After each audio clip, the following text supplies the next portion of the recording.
Tollywood super star Mahesh Babu నటిస్తున్న ప్రతిష్టాత్మక 25వ cinema మహర్షి box office వేటను మే 9న భారీ ఎత్తున మొదలు పెట్టబోతున్న విషయం తెలిసిందే. కాగా తెలుగు రాష్ట్రాల్లో సినిమాకు ఎలాంటి పోటీ లేకుండా 2-3 వారాలు సోలో రన్ ను ఎంజాయ్ చేయబోతున్న ఈ సినిమాకు పక్క రాష్ట్రాల్లో కొద్దిగా ఇబ్బందులు తలెత్తే అవకాశాలు ఉన్నాయని చెప్పవచ్చు. మహేష్ బాబుకు ఇక్కడితో పాటు తమిళనాడులో కూడా మంచి మార్కెట్ ఉన్న విషయం తెలిసింది. భరత్ అనే నేను సినిమా అక్కడ తెలుగు వర్షన్ కలెక్షన్లతోనే ఏకంగా నాన్ బాహుబలి రికార్డులను నమోదు చేయగా తర్వాత గీత గోవిందం సినిమా రికార్డులను బ్రేక్ చేసింది. ఓవరాల్ గా భరత్ అనే నేను సినిమా 4 కోట్లకు పైగా గ్రాస్ ను అక్కడ వసూలు చేసినట్లు సమాచారం. ఇక స్పైడర్ సినిమాతో తమిళనాడులో కూడా మంచి మార్కెట్ ని సొంతం చేసుకున్నాడు మహేష్ బాబు.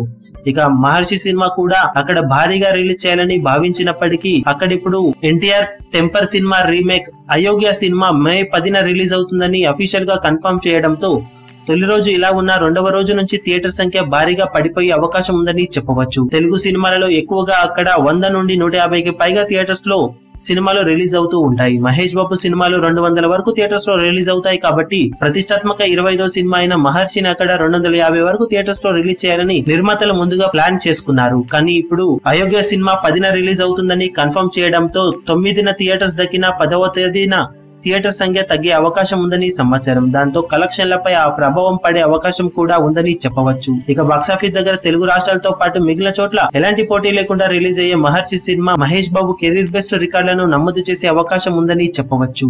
ఈ వీడియో మీకు నచ్చినట్లయితే లైక్ చేయండి, షేర్ చేయండి, ఛానల్ ని సబ్స్క్రైబ్ చేయడం మాత్రం మరవకండి. ఏ చిన్న అప్డేట్ ను మిస్ అవ్వకూడదు అనుకుంటే బెల్ ఐకాన్ ని ప్రెస్ చేయండి. లేటెస్ట్ సినిమా అప్డేట్స్ కోసం, బాక్సాఫీస్ కలెక్షన్స్ రిపోర్ట్స్ కోసం మా అఫీషియల్ యూట్యూబ్ ఛానల్ ను సబ్స్క్రైబ్ చేసుకోండి. ఏ చిన్న అప్డేట్ ను మిస్ అవ్వకూడదు అనుకుంటే బెల్ ఐకాన్ ని ప్రెస్ చేయండి.